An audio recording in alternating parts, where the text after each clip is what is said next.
Hi friends, இன்றைக்கி நம்ம என்ன பார்க்க போகிறோன்னா கவர்மெண்ட் எக்ஸாம்ஸில் எப்படி கொஸ்டின்ஸை ஈஸியாக கிராக் பண்ணுறது, ஷார்ட்கட்டாக கிராக் பண்ணுறதுன்றதை பார்க்க போகிறோம். சரி, நம்ம போன டாப்பிக்கில் என்ன பார்த்தோன்னா types of numbers, places of the numbers, face of the numbers, இதெல்லாமே நம்ம போன டாப்பிக்கில் பார்த்தோம். இப்போ அதை யூஸ் பண்ணி வர்ற கொஸ்டின்ஸை எப்படி நம்ம கிராக் பண்ணுறது அப்படின்றத நம்ம பார்ப்போம்.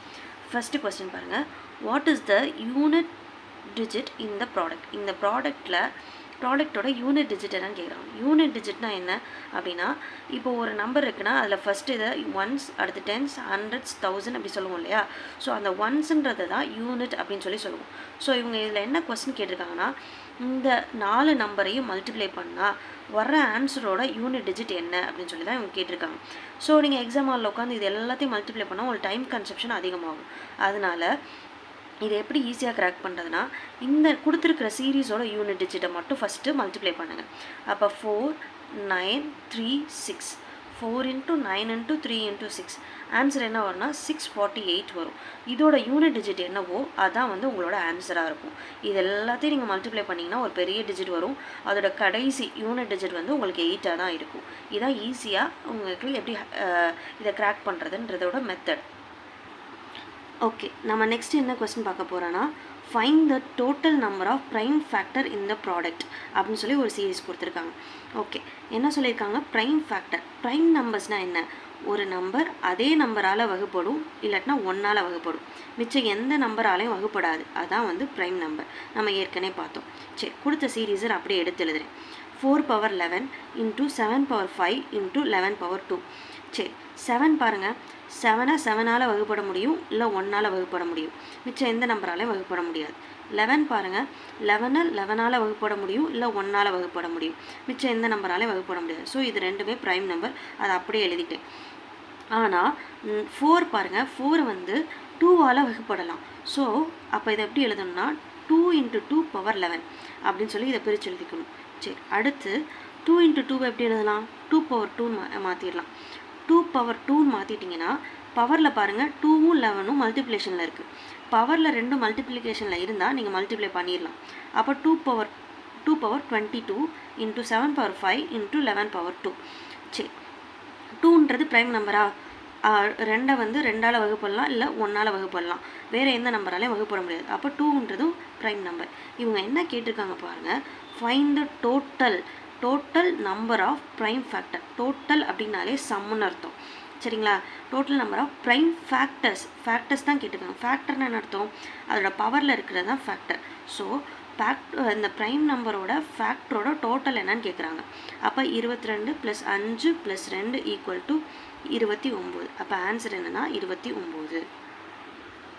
ஓகே ஃப்ரெண்ட்ஸ், அடுத்து மல்டிப்ளிகேஷனில் உங்களுக்கு மல்டிப்ளிகேஷன், டிவிஷன் அந்த மாதிரி வரும்போது சில இம்பார்ட்டன்ட் ஃபார்ம்லாம் உங்களுக்கு கண்டிப்பாக தெரிஞ்சுக்கணும். அப்படி தெரிஞ்சிருந்தால் மட்டும்தான் ஈஸியாக உங்களால் சீக்கிரமாக டைமுக்குள்ளே சால்வ் பண்ண முடியும் எக்ஸாம்ஸை. அதில் முக்கியமான ஃபார்முலாஸ் ஒரு 4 ஃபார்முலா நான் உங்களுக்கு சொல்கிறேன் பாருங்கள். இது நீங்கள் ஏற்கனவே படிச்சிருப்பீங்க. a² - b² = a + b × a - b. Second, a² + b² = a + b × a + b. Okay, a + b the whole square is equal to a² + b² + 2ab.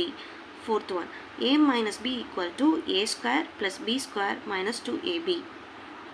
சரி, இப்போ பார்த்த ஃபார்முலாலேருந்து ஒரு கொஸ்டினை சால்வ் பண்ணுவோம். பாருங்களேன், கொஸ்டின் எப்படி கேட்டிருக்காங்கன்னா 796 × 796 - 204 × 204. ஓகே, இப்போ நீங்கள் என்ன பண்ணணும்? இது ரெண்டையும் மல்டிப்ளை பண்ணணும், இது ரெண்டையும் மல்டிப்ளை பண்ணணும், அதுக்கப்புறம் அந்த ஆன்சரை மைனஸ் பண்ணணும். இவ்வளோ நீங்கள் ஒர்க் பண்ண தேவையே கிடையாது. நல்லா பார்த்துக்கோங்க, ஒரு கொஸ்டினில் ஒரே நம்பர் ஒரு தடவைக்கு மேலே ரிப்பீட் ஆச்சுனாலே எந்த ஃபார்முலா யூஸ் பண்ண முடியும்னு நீங்கள் ஃபஸ்ட்டு யோசிக்கணும். இதை பாருங்கள், ரெண்டு தடவை மல்டிப்ளிகேஷன், 2 நம்பர் 2 தடவை வருது. இந்த நம்பர் இன்னொரு தடவை, இந்த நம்பர் இன்னொரு தடவை வந்திருக்கு. ஸோ இதை பாருங்கள், இதை ஏன்னு வச்சுக்கலாமா? அப்போ இதே நம்பர் தான் இருக்குது, இதுவும் ஏ. இதை பின்னு வச்சுக்கலாமா? இதே நம்பர் தான் இதை பி. அப்போ a × a அப்போனா a², b × b அப்போ b². அப்போ a² - b² ஃபார்முலா இதுக்கு யூஸ் பண்ணலாமா? ஸோ நீங்கள் பார்த்தோன்னே ஃபஸ்ட்டு கண்ணிலே கண்டுபிடிச்சிடும் என்ன ஃபார்முலா யூஸ் பண்ணலான்னு. அப்போது இது ஏவோட வேல்யூவை 796ன்னு வச்சுக்கிறோம், பியோட வேல்யூ 204ன்னு வச்சுக்கிறோம். நம்ம வந்து ஃபார்முலா நமக்கு என்ன தெரியும் ஏற்கனவே ஏ square minus B ஸ்கொயர்ன்றதுக்கு A plus b into a minus B அப்படின்ற ஃபார்முலா நமக்கு தெரியும். நம்ம மல்டிப்ளை பண்ணுறதுக்கு தான் நமக்கு லேட் ஆகும். இதே இது ப்ளஸ் பண்ணுறதுனா ரொம்ப ஈஸி. ஏன்னு வச்சுருக்கோம், இது நம்ம பின்னு வச்சுருக்கோம். சரியா? ஸோ அப்போ நம்ம என்ன பண்ணுறோம், a square minus b square formula போட்டால் a minus b a plus b into a minus b. A plus பினா 796 plus 204 into 796 minus 204. அப்போ இதை பண்ணால் என்ன வரும், 796 plus 204 1000 into 796 minus 204 592. ரெண்டையும் மல்டிப்ளை பண்ணால் 59,200 வருது. எப்பயுமே கவர்மெண்ட் எக்ஸாம்ஸில் பெரிய பெரிய லெவலில் ஸ்டெப்ஸ் போட்டு கண்டுபிடிக்கிற மாதிரி கொடுக்க மாட்டான். ஈஸியாக ஏதாவது ஒரு ஷார்ட்கட்டில் கண்டுபிடிக்கிற மாதிரி தான் கொடுத்துருப்பான். பாருங்கள், மல்டிப்ளிகேஷன் கூட எப்படி கொடுத்துருக்கான் பாருங்கள். ஜஸ்ட் நீங்கள் ஜீரோஸ் ஆட் பண்ணால் போதும், அந்த மாதிரி தான் அவன் கொடுத்துருக்கான். ஸோ இந்த நம்பர்ஸை பார்த்து நீங்கள் பயந்துடக்கூடாது. ஸோ இதை வந்து எப்படி ஃபார்முலாவில் அப்ளை பண்ணுறது தான் நீங்கள் யோசிக்கணும். இப்போ அதே மாதிரி இன்னொரு கொஸ்டின் கொண்டு வந்திருக்கோம் பாருங்கள்.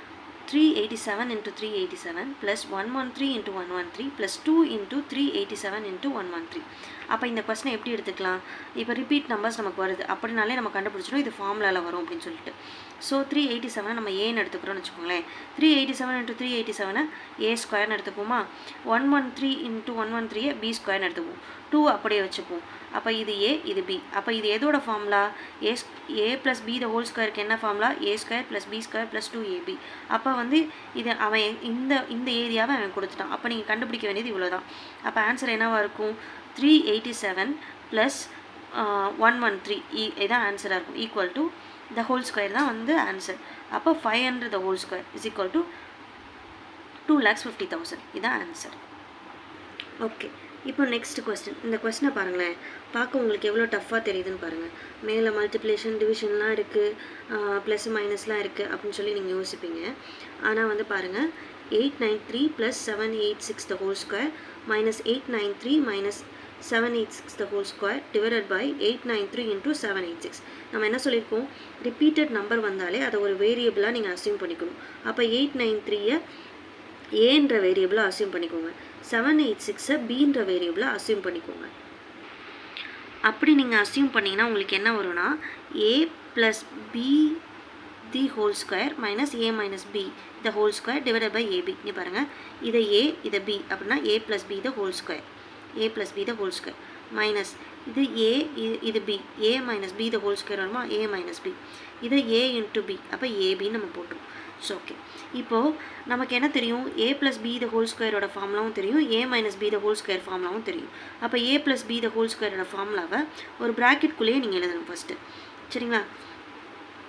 ப்ராக்கெட்டில் பாருங்கள், a plus b the whole square formula என்ன, a square plus b square plus 2ab. அதை நான் எழுதுகிறேன், a square plus b square plus 2ab.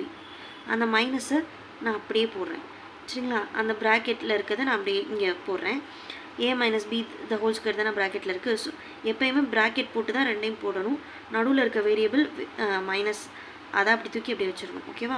A plus b a minus b the whole ஸ்கொயரோட ஃபார்முலா என்ன, ஏ ஸ்கொயர்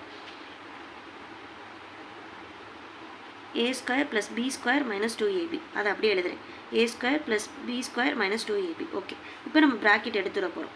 எடுத்து விட்டால் இங்கே a square plus b square plus 2ab, இந்த minus உள்ள மல்டிப்ளை ஆகும். ஏ ஸ்கொயர் இந்த மைனஸ் இங்கே மல்டிப்ளை ஆகும்போது மைனஸ் பி ஸ்கொயர், இந்த மைனஸ் இங்கே மல்டிப்ளை ஆகும்போது ப்ளஸ் 2ab.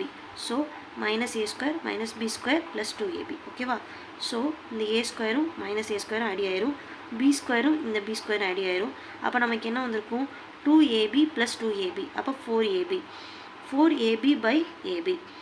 ஏபி கேன்சல் ஆயிருமா, ஆன்சர் வந்து 4. அவ்வளோதான். பார்க்க தான் கொஸ்டின் பெருசாக இருக்கும். ரிப்பீட்டட் வேரியபிள் வந்துருச்சுனாலே, ரிப்பீட்டட் நம்பர் வந்துருச்சுனாலே ஃபஸ்ட்டு அதுக்கு வந்து வேரியபிள் அஸ்யூம் பண்ணி பாருங்கள். ஏதாவது ஃபார்முலா போட்டு டேலி பண்ண முடியுதான்னு பாருங்கள். ஃபார்முலாலே டேலி பண்ணிவிட்டு ஆன்சரை ஈஸியாக நீங்கள் எடுத்து எழுதிடலாம். ஓகே, தேங்க்ஸ் ஃபார் வாட்சிங். Thank you so much. பாய்.